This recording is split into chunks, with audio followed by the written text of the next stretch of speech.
ইরানের president Masoud Pezeshkian বলেছেন, যুক্তরাষ্ট্র ও ইসরায়েলের সঙ্গে চলমান সংঘাত ইরান শুরু করেনি এবং আগ্রাসনের বিরুদ্ধে দেশকে রক্ষা করা তেহরানের স্বাভাবিক অধিকার। তিনি জোর দিয়ে বলেন, হুমকিদাতাদের কাছে ইরান কখনো নতি স্বীকার করবে না।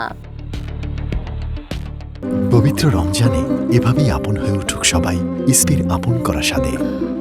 ইসপি আপন করা স্বাদ। সামাজিক যোগাযোগ মাধ্যম এক্সে দেওয়া এক পোস্টে পেজেশকিয়ান বলেন, আঞ্চলিক মার্কিন সামরিক ঘাঁটি ব্যবহার করে ইরানের বিরুদ্ধে পদক্ষেপ নেওয়া হলে তা বন্ধ করা উচিত। তিনি জানান, এই বিষয়ে তিনি ফ্রান্সের প্রেসিডেন্ট এমানুয়েল মাখোঁর সঙ্গে ফোনে আলোচনা করেছেন।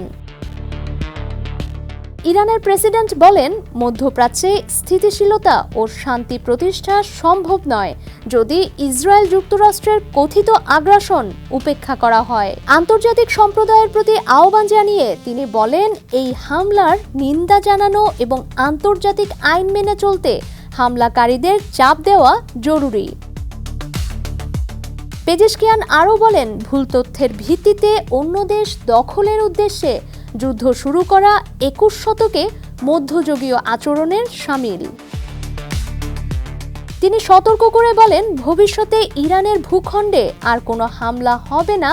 এই নিশ্চয়তা না পাওয়া পর্যন্ত যুদ্ধ শেষের কথা বলা অর্থহীন।